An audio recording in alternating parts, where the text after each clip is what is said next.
Rocky Balboa up with the jab, and Balboa is not staying on. Welcome to That One Show with Brian Combs, and this is the first full-length YouTube episode, and to celebrate, I've got my friend, and your friend, Jerry Travis Smith with me. How are you today, my friend? I'm doing great today. So, do you want to tell the kind of folks over YouTube what we're going to be talking about today? We're going to be ranking the Rocky movies. That's the Rocky universe, and technically there's 9 films in the Rocky universe, but Creed 3, Rocky does not appear, so it's not eligible for this list. And we did that for a couple of reasons. Since obviously Rocky's not in that, and that gives us 8 that we have to rank, and that would give us an equal number of 4 apiece. What we're going to do is we're going to alternate picks, starting with what we feel is the worst, and build all the way to number 1. I'm sure a lot of you all will have opinions on what we rank and where we rank it, so feel free to comment, even if it's to disagree, because it all pays the same.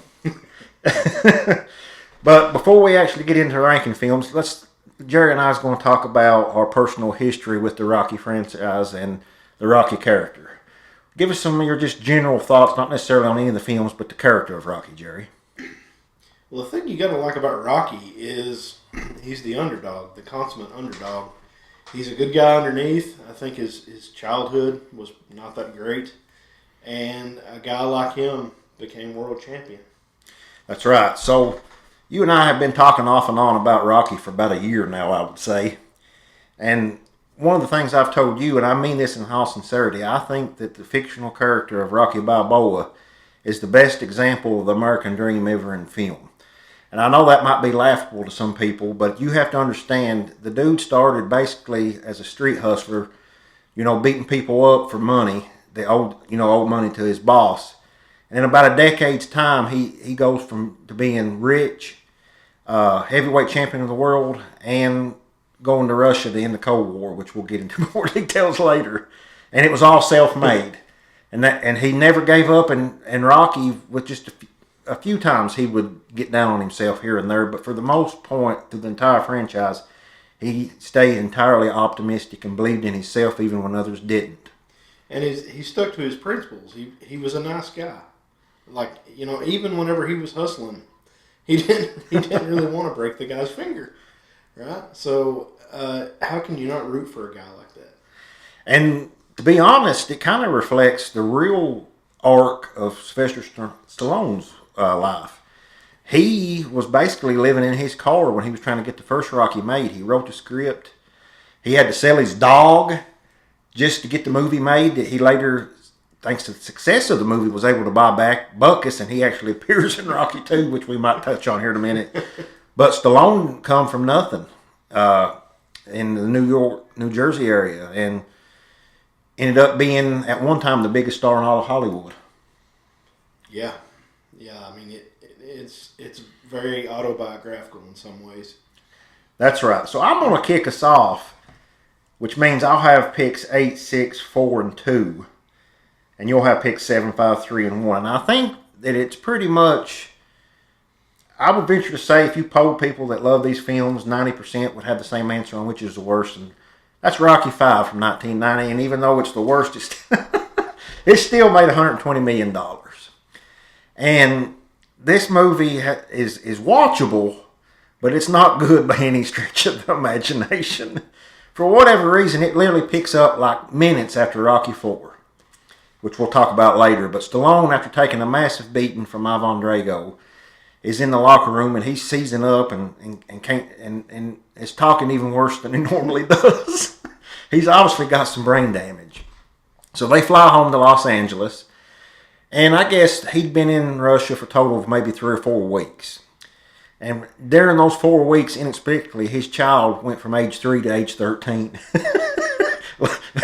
So he may have got into some Sylvester Stallone's steroids and human growth hormones to be able to age 10 years in 1 month's time. And it's kind of all downhill from there, really. You have Tommy Gunn, which is a real wrestler, boxer, Tommy Morrison. Horrible actor. I mean, God almighty. And then you had this stand-in for Don King by the name of George Washington Duke, strutting around, in a big mink coat and whatnot.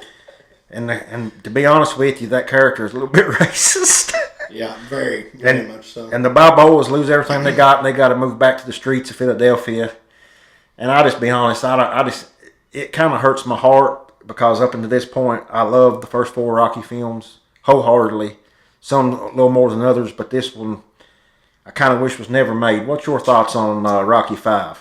Well, it was so bad that when I saw it the first time was probably about 1998 or 99, and I had seen the other ones a lot, and TBS didn't even play Rocky V that much. They still don't. When they do the Rocky marathons, this is 1 through 4. And I thought it was a joke. I seriously did. I was like, is this some kind of approved parody? Because it made no sense on so many levels. So I don't know. I guess you can't win them all. That is true. Believe it or not, I kind of like the street fight at the end. It's really stupid. For whatever reason, the local news is they're live at this bar. And no police. No, and you've got like a full-on 20-minute street fight, and the law enforcement doesn't show up. Nobody thinks to call them. I think people are even betting out in the crowd. Like if you look at the background, people are like betting on Rocky and Tommy Gunn who's going to win. It's a super silly movie, and damn it, I guess in retrospect they might have should have just stopped after part 4. But these movies are such a cash cow. I venture to say they'll keep churning them out even into the future. I'm sure if in 3 or 4 years' time we'll have another movie that's in the Rocky universe. There's no doubt about it. It's just when there's money to be made, the studios will make the movies.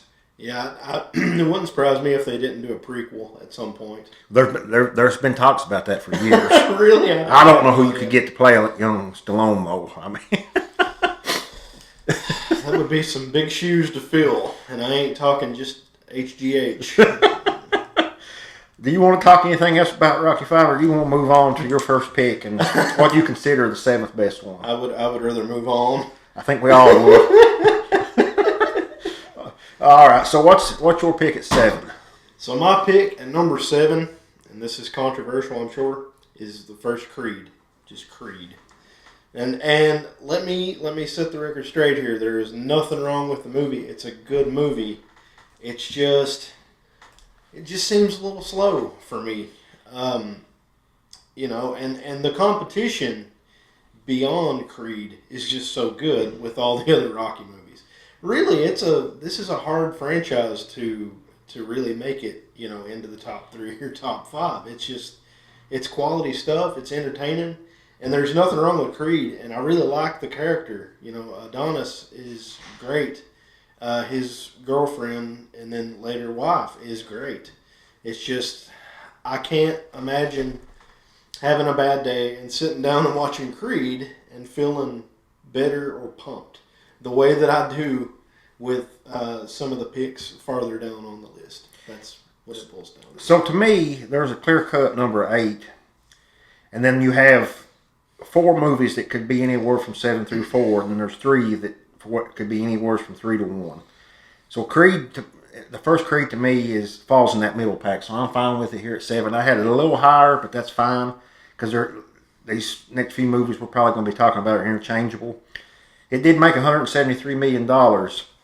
And I will say that Michael B. Jordan, he plays the illegitimate son of Apollo Creed. And the math don't really add up on how old he is and from the time that Apollo passed away by the hands of Ivan Drago back in the mid-'80s, but that is what it is. Stop doing timelines with Rocky. Well, we just touched on it. Rocky's son aged 10 years and a month, so it's not that bad, but it still don't add up. But I really do like this movie. It kind of follows the same blueprint of the first Rocky. You've got this unknown guy that gets a prize fight because of who he is. Rocky was just a token white guy.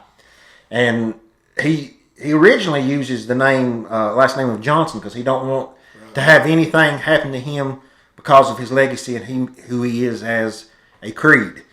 But he does end up taking that name and wearing the Creed trunks. For the money. And fighting Pretty Ricky over in England. And he does spoil it. And all these movies have been out for a while, so we're going to spoil them for you. If you've never seen any of them, I don't know where you've been. I mean, come on. One of them's on TNT or AMC every weekend if you still have cable satellite. And he loses, but he goes a distance just like Rocky did. And I think that he and Sylvester Stallone got nominated for the Oscar for this for supporting actor, and he won the Golden Globe, and a lot of people thought he should have won, but he didn't. I do love the scene Rocky gets cancer in this, and he don't even want to take treatments because Rocky being Rocky, he just don't want to fool with it, I guess. And he gets talked into it by Adonis, and he's taking his treatments, and out on his run, he gets like people on four-wheelers and stuff. And believe it or not, that's a thing in Philadelphia. When I first watched this, I said, there ain't a bunch of people in Philadelphia just driving four-wheelers and dirt bikes down the road. There are. And they circle around and they kind of pump Rocky up to take those cancer treatments. And they first hit you with that familiar Rocky theme. They held it the whole movie until then. And that's probably my favorite part of the movie. Oh, that Rocky theme. Man, that just does something to a body, you know. When it hits, it don't, and you don't get chills. There's something wrong with it. You might want to go to the doctor.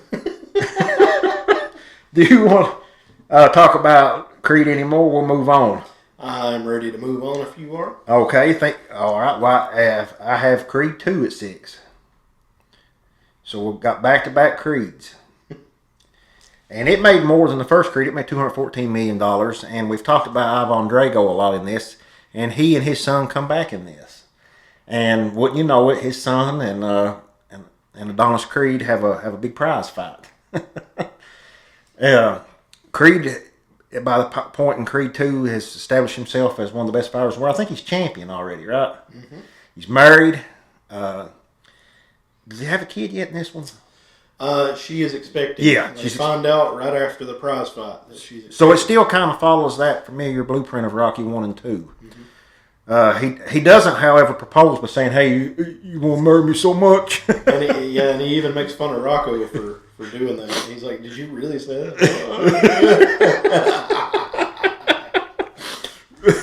At a zoo, it smells crisp. And if anybody just listening has ever been to a zoo, you know there are a lot of things, but they do not smell crisp. And there's a tiger.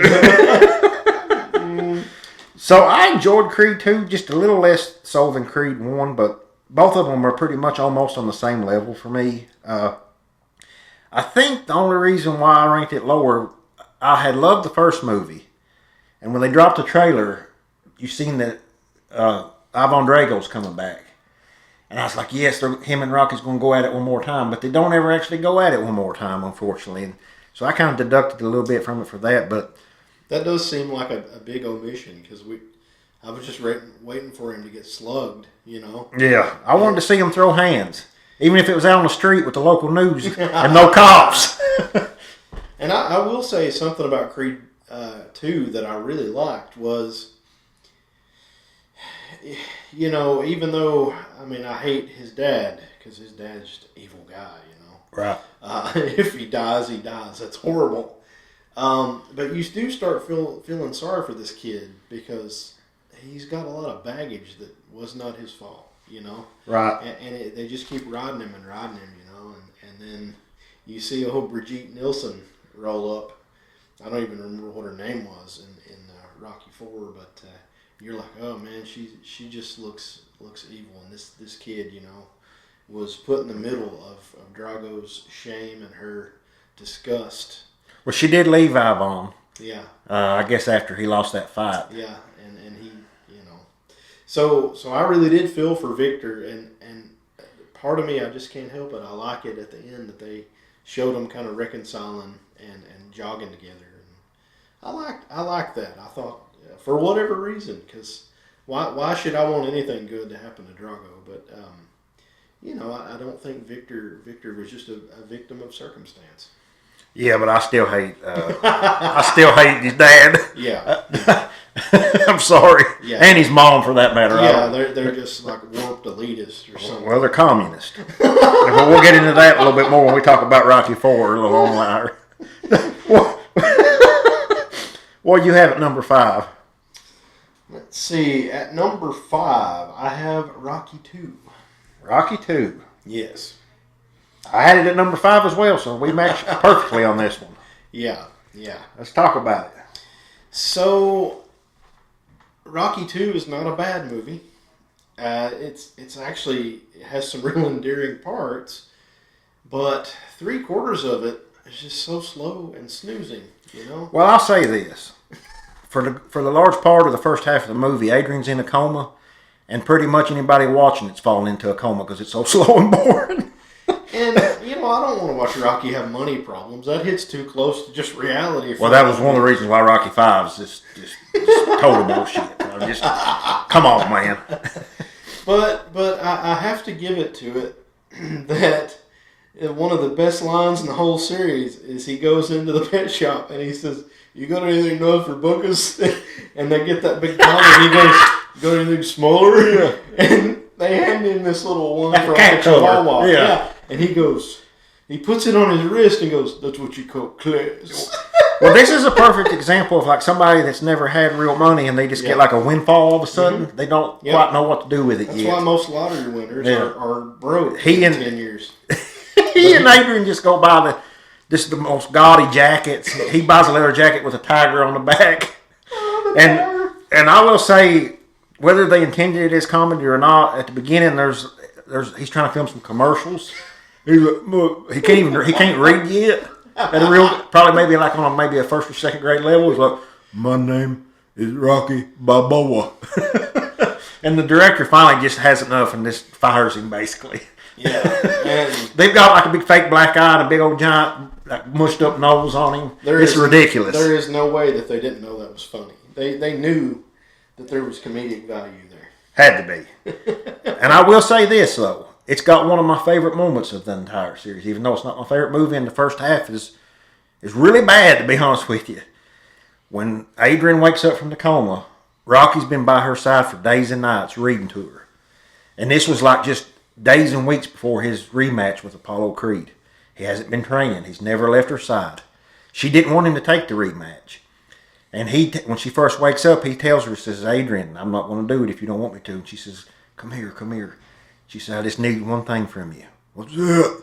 "Win." And then that music hits, never fails to give me chills. Yeah. Mick, what does Mick say? He's like, "Oh, we're waiting for it." Yeah. And I mean, he probably hadn't slept in 2 or 3 days. He immediately starts running, doing jumping jacks and sit-ups and push-ups. And when he catches the chicken, you know Apollo's had it. And you knew right then Rocky's winning this fight.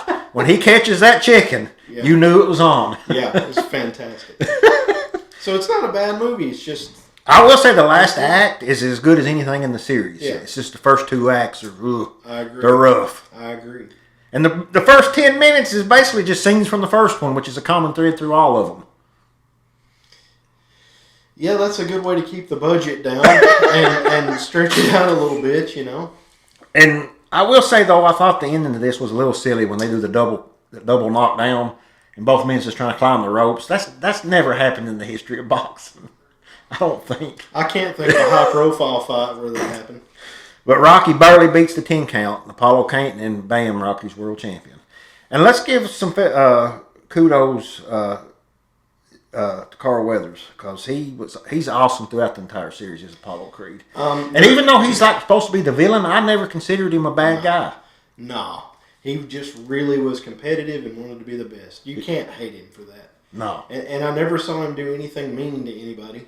No, he got mad and thrown some papers, I think, once because he was just kind of upset that Rocky was getting a little bit more publicity in him. But other than that, he was a good guy. And I don't think you can be that excellent because what was he, like 40-0 or some ridiculous number when Rocky finally beat him? Or it was, I can't remember exactly what it was. But how can you really hate on a guy that just wants to be the best and has the ego to match? It doesn't, I think that just goes with the territory. And Carl Weathers was just, I think he was a very gifted actor. Like, to deliver the lines the way he did, like, just smooth, And Stallone has even commented whenever Carl Weathers came in to read and Rocky or Sylvester Stallone standing there, he was just like, oh my gosh. And Carl Weathers says, well, you guys got to give me somebody to act with. I can't do anything with this. and Sly was like, and Carl Weathers was still actively playing football, so he was buff. And Sly says, "Yeah, I was sitting here. I look like Pooh Bear, and I knew I was going to have to get in shape." You know? You think that's when he started with the supplements? Yes, yes. It wasn't. Is he doing supplements? It's which ones and what cocktail today. So I don't see how he's alive, man. Pickle. Between that and the cocaine he used throughout the 80s. And that's not me, like that's very well documented. His own daughter is on record as saying that he used so much cocaine that she would imitate him by taking chalk and busting it up and snorting it. Yeah. I mean, But part of me thinks it's because he was a workaholic in the 80s because... well, everybody did cocaine in the 80s, Yeah, so and it's like Starbucks coffee today. People just did them a bump to get the morning going. And you brought it up that, he launched 2 major franchises. So between Rocky and Rambo. And was filming them pretty much in unison, one right after another, from the late 70s all the way through the mid to late 80s. Yeah. They're just churning them out one after another. So I'm not excusing his coke habit, but at least he had a reason to want that much energy. That's right. So we're halfway through the list. We will personally take a quick break, but for the magic of editing and you all watching, you all really won't have to take a break unless you just want to. All right, so we're through the first half of the list. Rocky V, Creed, Creed 2, and Rocky 2 are off the board. That means we have 4 movies left. And at number 4, I'm going to go with Rocky Balboa. I had it just a tad lower, but I'm fine with it at 4. The Rocky franchise had been dormant for many, many years after the failure that was Rocky V, which we've talked about and won't again. Is this a silly movie? Yes. But I mean, the whole franchise starts getting a little silly with part 3 that we'll talk about here in a minute. So that's fine. Still very entertaining. I actually got to see a sneak preview of this in the theater before it came out. Oh, wow. Like 2 weeks early, which was awesome. And for whatever reason, the brain damage that Rocky Balboa sustained at the end of part 4 and had all throughout part 5 is alleviated in this. It's just only to the point to where he's smart enough to where he can run a restaurant, which is no easy task. Yeah, it looks like a big operation. There's like 6-7 cooks down there, and he's running the show. Yeah, and this movie, like all of them, made money, made $156 million, even though it was the first new one in like 16 years, which was the longest gap between any of the movies in the entire franchise, really. And Adrian is dead, and Stallone has some very touching scenes where he goes to the... every day he goes and reads to her at her gravesite, without fail. Polly's still an asshole. And I love that Polly, is still around. And Polly, to me, brought a lot of flavor to all the movies he was in. Like, because it would be kind of serious, and he would pop off some smart aleck thing and lighten the mood a little bit. But I watched Rocky Balboa on pay-per-view, and I didn't know what to expect. I was like, well, this better not be Rocky V Part 2, because I can't deal with that. But it was touching to see how a tough guy like Rocky Balboa deals with the death of his beloved Adrian. Right. And him and her was like peas in a pod. Right. I guess. Like, every decision he made regarding his fighting career hinged on what she thought after they got together. Yeah, and she was always his greatest motivator. Biggest inspiration. I guess a muse, for lack of a better word. Yeah. And the storyline is this. Obviously, Rocky's been retired for quite a long time. He's running his restaurant. ESPN does a computer simulation of who would win in a fight, Rocky Balboa or the current heavyweight champion, which is Mason the Lion Dixon. This franchise has got some great character names. Going all the way back to Rocky Balboa and Apollo Creed are great names. I don't know about Tommy Gunn, but Mason the Lion Dixon. And for whatever reason, I guess that he's in his prime. I'd say he's in his mid-20s, mid to late 20s, heavyweight champion of the world. Mm-hmm. Well, Rocky beats him in this computer simulation. His ego can't take it, so he has to challenge Rocky to a fight, which, by God, Rocky takes. Has no reason whatsoever to take it. Right. But they bring back Apollo's original trainer, Duke, which actually trained Rocky in Rocky 4, but we'll get to that here in a little bit. And he says something about how he's going to make him so powerful he can hit him so hard his ancestors is going to feel it. Because he don't have speed, he doesn't have quickness and agility no more, but he has raw power. Yeah, and George Foreman said power is the last thing to go. So they took advantage of that with Rocky Balboa, and plus Rocky's just somewhat invincible if he's really got his head screwed on. And Rocky's son has a pretty big part in this. They're not necessarily estranged, but they don't have the best of relationships. But it kind of heals as the movie goes along. He ends up being in his dad's corner for this fight. They call back to some characters from long, long ago, like, is it Marie? Mm-hmm. The little kid he helps in the first one. They become acquaintances and friends. And I thought they were going to go the romance route. They never really did. I'm glad they did. I am too. That was the right call. That would have sickened. That would been kind of weird. But I loved it that Rocky even said she's gone, but she's really not. Yeah. You know? So he's never going to have another romantic partner. Adrian was it. And I was glad. I would have been mad. But they do become friends, and she's in his corner for this fight. Just like the first film, he does go the distance but loses. But the crowd are all chanting, Rocky, Rocky. And I really like this film. I've rewatched it on several occasions since then. To me, it corrected a lot of the wrongs that Rocky V did. And had they not went on and made the Creed movies, I think this would have been a perfect ending to the entire franchise because it bookends. It was just the same way in part one. Rocky proves himself by going the distance. He doesn't have to win. But he lost the fight, but he actually won the war by going the distance and still proving himself. But he had no business being in this fight. And I'll be honest with you, there's no way that the Athletic Commission would have sanctioned a 50-some-year-old brain-damaged Rocky Balboa fighting in his prime heavyweight champion of the world. And if you go all the way back to Rocky 2, you know, they're like, you're you know, there's no way. But now he keeps getting the bump, you know?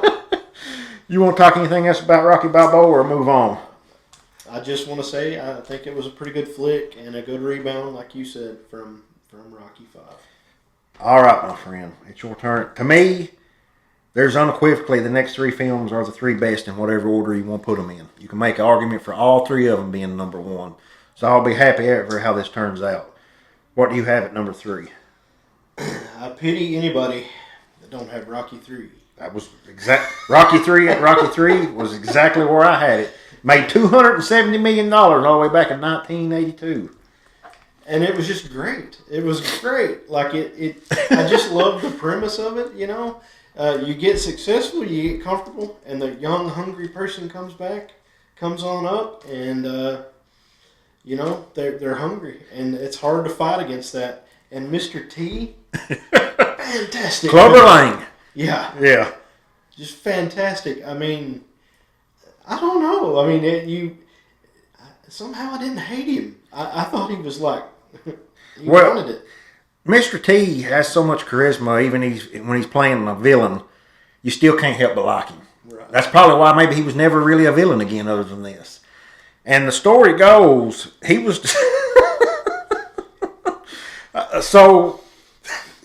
This part of the story really happened. So, in the early 80s, on ABC's Worldwide of Sports, they had a contest in which they took bouncers from around America and had them compete to see who was the world's best bouncer. And Mr. T was a bouncer in Chicago, and he entered this contest. As part of the contest was a little person throwing contest. Back then, they still called them midgets, so that's how they advertised it. This video has been scrubbed from the internet. I have looked endlessly for the last decade. Me too. I know it exists, but it's like the holy grail of videos. If it gets found, I'm gonna have to pay to get him resuscitated. He'll pass out wherever he's at. Yeah, immediately. But this is kind of how he really got discovered. Yeah. And he's got a great name in this, going back through the thread throughout the franchise, Clubber Lang. And another great name, and as a fan of both Rocky and wrestling, I love that Hulk Hogan's in this, is Thunder Lips. And he and Rocky have a fight for charity, and it ends up getting pretty serious. And this is before the kayfabe was, debunked all the way around. So, they didn't let on that it was a made match, and they assumed that if he fought a wrestler, it would be real. Yeah. So Rocky thinks it's going to just be a walk in the park, and Thunder Lips says, "Nah, we got to give him a show." I'll say this too. I love that Rocky is where Apollo was in the first one, and Clubber Lang is where Rocky was in the first one. Mm-hmm. Rocky's been fighting people that's not necessarily up to his level. winning a lot, but not really having great competition. He's gotten a little soft. I mean, he's out doing wrestling matches instead of training. Mr. T is training himself in an empty apartment. With a mattress rolled up with duct tape. Yeah. And Rocky really don't want nothing to do with him, especially Rocky's manager, Mick, because he knows he's trouble. And Philadelphia is dedicating the Rocky statue, and Clubber Lang just shows up, uninvited, and he's been stalking, Rocky. He's been sitting front row at all these matches. And he calls out Adrian at this in front of the world because it's it's alive on the on news around the world. This Rocky statue is a big deal. He goes, "Woman, come over to my apartment tonight and I'll show you what a real man is." And that's enough for Rocky right there. Yeah, he knew that would push Rocky's buttons, and I want to touch on that particular scene because I can't think of anything that is politically incorrect in the whole series except that. And that's even kind of minor. When they go to L.A., Polly has a line about the African American boxers. Okay, I forgot about that one.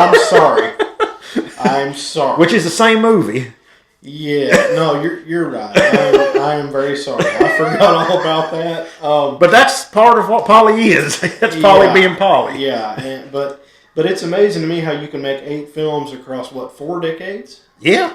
And just everything else gets canceled so quick, and that's as bad as they're going to get as those 2 things. I don't know if I would necessarily let a 5-year-old sit and watch them all like unedited or whatever. But, I did. But I think that's a testament to Stallone too. He wanted this to be, as best I can tell, like something that the whole family could feel good about. Yeah, and there's a few things that I want to touch on that I love about Rocky 3 before we move on. Number one, I love that Rocky loses again. He needed to. Because the character was kind of becoming invincible, which is silly. There always has to be a risk. That's why I stopped watching Yellowstone, because none of the main characters ever had any consequences. It's one of the reasons why I love The Sopranos. It didn't matter who you were or how big of a character you were. You could die at any time. Not necessarily in the season final, but literally any episode at any time. That adds a lot to a movie or a show. So Rocky needed to lose, and I love that he lost. And then not only did he lose, but in the same fight, his manager, and he's probably, other than Adrian, the person he loves most in the world, his trainer Mick dies because he gets into an altercation in the locker room with Clubber. And if Clubber wasn't a big enough of a villain already, that just takes him all the way up to the next level. And Rocky don't want the rematch, but who comes to his door one night? His old nemesis, Apollo Creed. And Apollo's retired, but he knows what's inside of Rocky probably better than anybody. Been in the ring with him twice. And he asked to train him for a rematch. And they go out to L.A. to the gyms that Apollo trained in when he was an up-and-comer. And they were not what Rocky and Polly are used to. No. And we're not going to repeat it, but if you want to watch the movie and see what old Polly has to say about these gyms and their clientele. Yeah. And they're hungry. The look in their eyes. And for the first time in the series, Rocky starts doubting himself. And Apollo picks up on that, so he makes Adrian come out and ask him about it. And there's a beautiful scene on the beach to where he admits to her that he's scared. But she gives him a pep talk, and then that music hits again. All right, Clubber Lang, he's not winning this second fight. It's over. And Stallone, when he comes back for the second fight, you talk about doing some body changes. He literally, you can tell he dropped 20 pounds. Pure muscle. And was just ripped to shreds and I think like the most in shape, be it by hook or by crook, by training or supplements he ever was in 3 and 4. Yeah. There's no doubt about it. Mm-hmm. And he actually kind of makes quick work of Clubber in the rematch. He don't even go the distance like most of the ones. Yeah, just beats the shit out of him. And it's over. Yeah. It might have been a little anticlimactic maybe, but he got the eye of the tiger. And let's talk about some of the songs.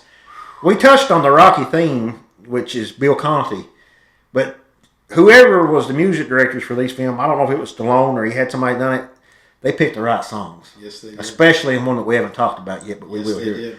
And starting with Rocky 3, well, Rocky 5, or Rocky 1 and 2 had it too, but they really started going all in on the montages here. And I'm a sucker for a good montage that sit to a song. It fires me up.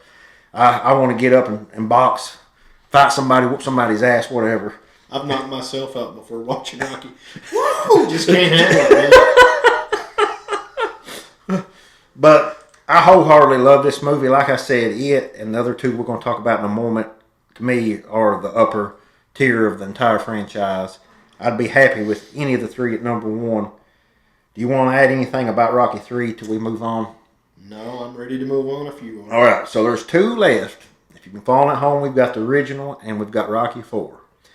And I guess by de facto, picking the number one here, since you only have one left to pick.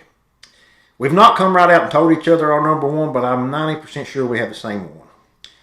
At number two, I've got the original Rocky from 1976 that made $225 million. As do I. And I'll say this. If you're saying what is the best actual part of cinema, what is the actual best film, it's unequivocally the first Rocky. It won Best Picture. It was nominated for 9 Academy Awards. Won editing and director and picture. Stallone lost for Best Actor. And actually, Carl Weathers and is it Tara Shear? I always have a hard time pronouncing it. Shire. Yeah. They both were nominated for supporting actors. And it lost out on those. Probably should have won, to be honest with you. Come out of nowhere. We touched on it at the beginning of the episode. Stallone was unknown. He had bit parts here and there. He was in a film called Death Race 2000. It was a Roger Corman production. It's, as of this recording, on Prime Video if you want to watch it. I don't know if I'd recommend you do so or not. But he scraped and tried for years. He wrote this screenplay. And he finally got it made. Sold his dog to get it made. This was a very low budget film. Only costed around $1 million to make. And so it grossed $224 million. And established one of the longest lasting movie franchises of all time. It's unequivocally, to me, the blueprint of all sports movies that came after. Mm-hmm. The underdog, nothing to lose. It actually does lose. And there's been talk for the last 40 years, should have Rocky lost. I think that was the right call, especially in this first film. Because that wasn't his goal. If you watch the film, his goal is to be able to go the distance and prove that he belongs in the ring with the best. Because he's a local guy that takes local matches, boxing in front of maybe 10 people on a Thursday night. I think he's fought like 90 sometimes, which is crazy. So that means he's fighting like every week on top of having to go out and break bones and whatnot. Him and old Spider Rico are sitting within 5 feet of each other before and after they're fighting. Spider's giving him like the breakdown of how it was baloney that Rocky was able to beat him, you know. And it's such. I think they're fighting in a church, right, or a chapel. There's a ring set up and stuff. Yes. So, and Mick alludes to the fact that he always thought Rocky was extremely talented, but he just wouldn't get disciplined. And he says the famous line that he uses a lot: "You're a bum." Right. And one thing I like about Rocky is the pacing is much slower, and there's a lot of times where you see Rocky walking or just doing stuff in his apartment. It's just kind of quiet, you know. And you get to, that's where you first realize that this guy is a lovable loser, more or less, you know. And when he's trying to decide if the new turtle food is better than the old turtle food, and he's like, this one has more flies, and he's like, you know what, who cares? And that's whenever you see he has doubts. And there's that scene around Thanksgiving where he tells Adrian, you know all that bad stuff they say about me? I don't like it. You know, because he acted like he didn't care. It gets to him. Does. And that is another thing that shows you he loves Adrian so much because he doesn't come, you know, he's not open with anybody else but her. Yeah. And I love the justification of how he has to train and how Apollo Creed is training. Rocky's literally in a meat locker punching slabs of like, you know, half of a cow. Which is funny because Polly tells him a little bit earlier, hey, don't bruise the ribs. And I think that same meat company sponsors his robe. It's on the back of his robe. He's like, this is a little too big. But to me, this is an all-time classic American film. It took place in '76, so they established a patriotism that's a thread throughout the entire franchise. To the the United States flag trunks that both Rocky and Apollo and God Almighty Tommy Gunn and Adonis Creed all end up wearing at one time or another. And the general mood of the country that year was just... It was the bicentennial. Yeah, so patriotic. Dad saved so many things, right down to a special edition Zebco 33 fishing reel that was red, white, and blue from 1976. Right. And so it fits. And I want to go back to Bill Conti's awesome Gonna Fly Now. Which didn't win Best Score for whatever reason. But if you listen to the one in the first version, it is very 70s. It has a lot more funk guitar in it. They tweaked it a little bit in each movie. But, man, it is absolutely pure 70s. It's you remember how funk it was in some parts? And I don't know. I don't really know what else Bill Conti did, but, man, he knocked it out of the park with that. All he had to do. He painted the Mona Lisa and went home. Yeah. Yeah, that's awesome. But when I got a computer that had a DVD player on it way back in the day, when DVDs were a very new technology, this was the first one I ever bought. They might have had 20 available, and I had to buy Rocky. Heck yeah. And do you want to talk about Rocky 2 anymore, or move on to the number one? I'll say that it did a fantastic job establishing the rest of the series. I don't think it would have done what it did without that one coming first. Well, if it hadn't been a hit, we'd never have Sylvester Stallone. Yeah, and Sly would have... It's not just the Rocky series, it's Rambo, it's Cliffhanger, Demolition Man, whatever you want to... That's true. I mean... And they wanted to buy the script off of him real cheap. Wouldn't do it. And he refused. He would rather sell his poor old dog and live in a car. Because he knew that he was the only one that could really drive that home, and he knew what he had. And you gotta love a guy that sticks to his convictions to the point where he sells his dog. Well, here's two though that like we touched on earlier, the real life Sylvester Stallone and Rocky are kind of parallels of each other. They believed in themselves, they bet on themselves, and they overcome astronomical odds to be the best in the world at what they did.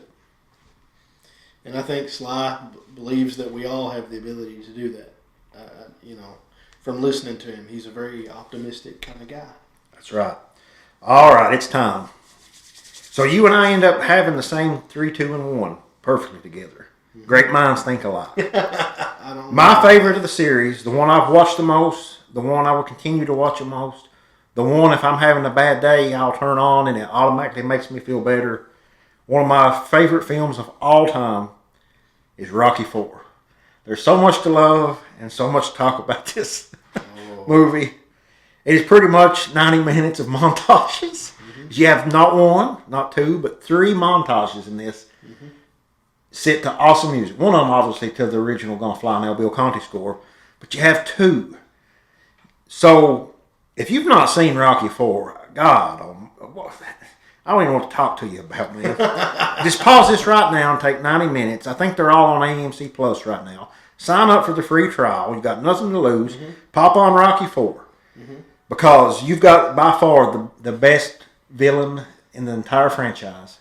One of the best villains of the 1980s. The go-to villain of the 1980s was a Russian communist. That's just is what it is. We was in a Cold War with them.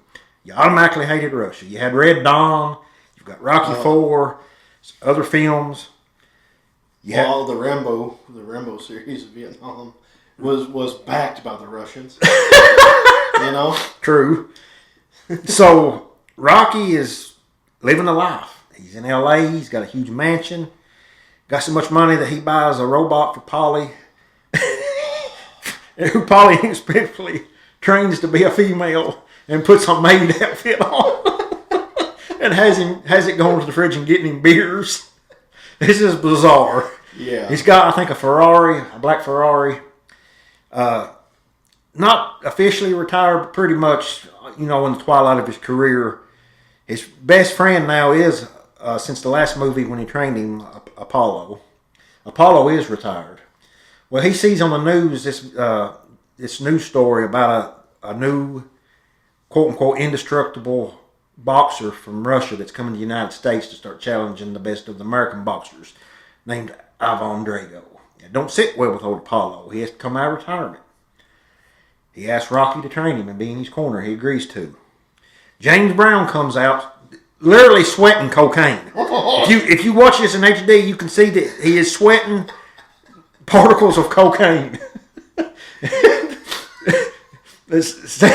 And they have this big production. I think this is when Apollo pretty much comes out dressed like Uncle Sam. Which he did in the first one as well. He throws it back, but it's a lot bigger production. Yeah. They've got Vegas showgirls. They've got a highs of giraffe balls, James Brown. And wouldn't you know it, he dies in the ring. For an exhibition fight. For something that does not matter. Yeah. And he's laying there just shaking and dying basically in Rocky's arms. And Rocky looks up at Ivan Drago, and Drago looks down at him and says, if he dies, he dies. And you knew right then, holy shit. This is going to be awesome. It's about to get real. So Rocky, for free, takes a fight to fight Ivan Drago in Moscow, Russia on Christmas Day. Against Adrian's wishes. Yes, she does not want him to fight. First time she's ever asked him not to fight, really. She kind of hinted a little bit in it in Rocky 2, but she comes right out and begs him not to. Because he'll lose everything. But he has so much to lose. Because this guy is literally just indestructible. He's probably got a good 7 inches on Rocky and probably 80 pounds of muscle on him. Got every advantage you can. He's younger, bigger, stronger, faster, full of steroids. Rocky, even though we all know Stallone is not, but is supposed to be, training without any kind of illegal substances. But they literally show him over and over again shooting up Ivan Drago with steroids in this. So it's open. He takes the fight for free, flies out. They land. Paul Paulie is pissed that he has to be spending Christmas over in the middle of the Russian winter. He falls in about a foot of snow, and he's never happy. No. Never happy. And Rocky's struggling a little bit. They do have a training montage. Adrian does not initially accompany him to Russia. He's out, I think, chopping wood or some stupid shit. And he, for whatever reason, even though he's got endless amounts of money, he could have stayed at a really nice hotel. He stays out in the middle of nowhere in a cabin that doesn't even have heat. They have to do a wood-burning stove. Well, as best I can tell in the Rocky universe, if you want to become the ultimate fighter, you have to forego all comforts of life and live in a rat hole and do without anything that makes you comfortable. The most Spartan thing that's ever been put out there. Right. So he looks up from chopping wood, and there stands Adrian. Surprised him to come over. And that motivates Rocky so much. If you get on any weather app and just look at the average temperature in mid-December in Moscow, Russia, okay? It's not warm.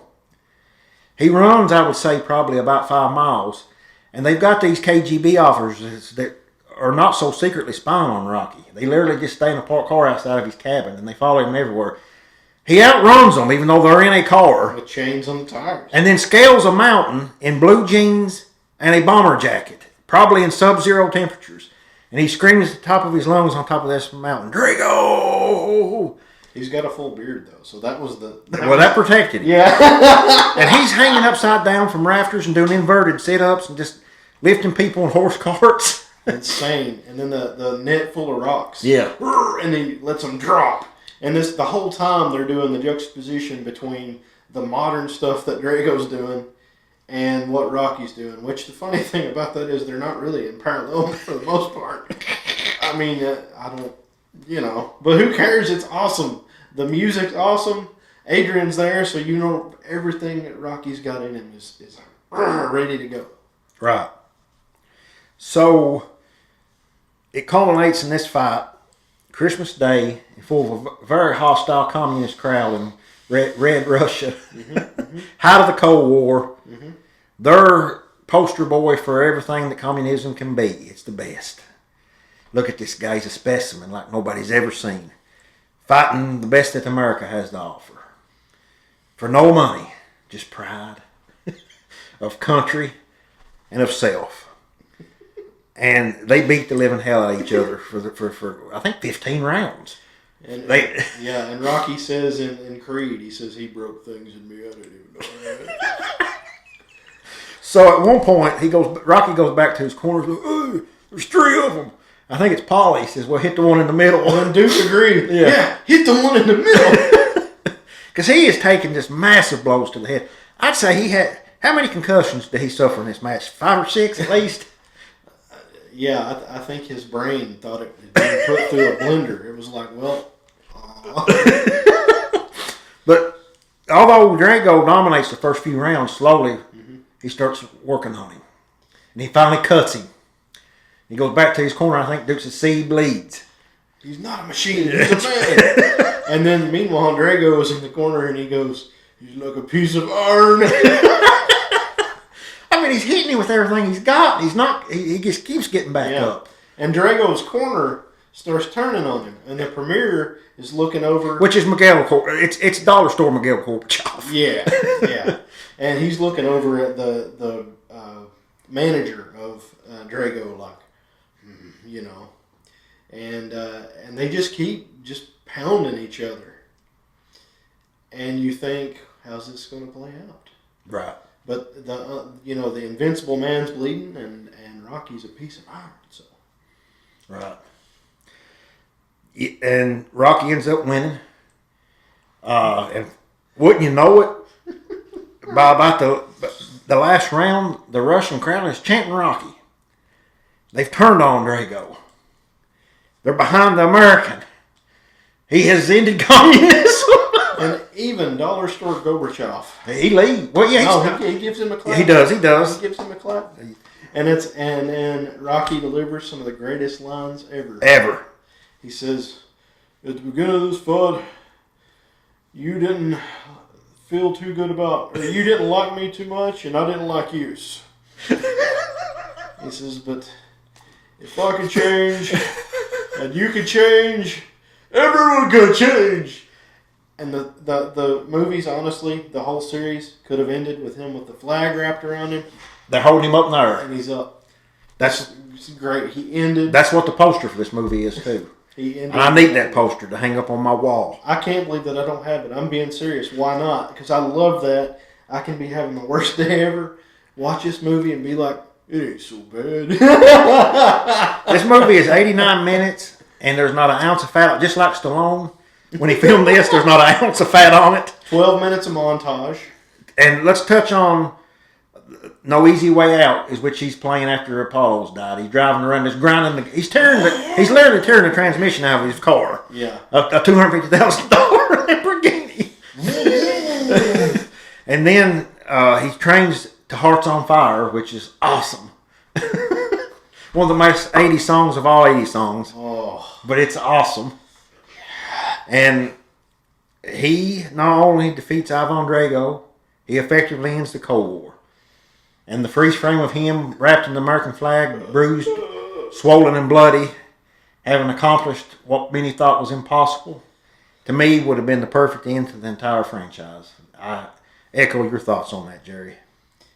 It was just great. And you know, the whole thing is packaged. You know, we've touched on this a little bit before, but at that time, the Olympics were huge, and no other countries mattered except the USSR, which was predominantly Russia, and the United States. That's right. When the Olympics was on, our TV never changed the Right. whole 3 weeks. And Dad would come in from work, grimy, you know, blue-collar guy off of the strip jobs, and he would say, "How we doing, Lou?" And what he meant was, he didn't even have to elaborate. What he meant was, how are we doing in the medal count versus Russia? Because this is pre-internet. Right. It mattered. So you got this guy that's, you know, a top amateur that's going to, you know, go on pro in Drago. So they're setting that up like, yeah, so this is, you're literally taking on, you know, an Olympic champion from Russia. And, you know, we thought that Russia was the biggest enemy that had ever been, this Right. Cold War. And, you know, we would do the drills where they would have you get under a desk. And in the case of a nuclear war, which is ridiculous, by the way, it's a little desk is really going to save us all. Right. But, you know, my entire existence at that time, news stories every single day was about bad things Russia was doing. Right. And Russia was, you know, we have to beat the Russians, and that the country was pretty well united around that at that time. And then here comes this movie. Rocky's already beloved, and it's so they knew what they were doing when they had Apollo come out there dressed as Uncle Sam again, and like the hyper patriotic stuff going on. I even love the shot of the American glove and the Russian glove with the sickle on it, just slowly crashing into each other. That's epic, and you got to think that was in that's some killer effects for 1985, man. That's right. So it was beyond just this movie. It was playing on the culture at the time and the way that the average American felt, and especially growing up in a blue collar household, it really mattered that we beat the Russians. That the American way was the way. They should have had Ronald Reagan give Rocky a call, either before or after the fight, to either encourage him or congratulate him. Rocky, hey, yo.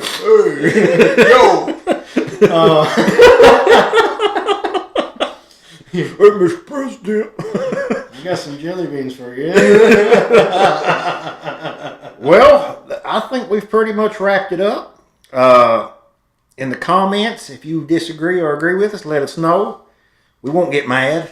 Nah. I mean, I've literally had a guy shoot himself in a video when he was trying to straighten a far at on my podcast episodes a couple years back. And there's nothing you can say or do that's going to get me mad. So just have at it. We'll open those comments up. Hit us. Let us know what you like, dislike, hated, or loved. Jerry, you want to have any closing thoughts, or are we good? Man, I just love the Rocky movies. I don't know. Like you said, it's the American dream. It's feel good mixed in with some downs, some peaks and valleys, just like life. Absolutely. Hey, yo! Adrian! Thank you all for watching. We'll catch you next time.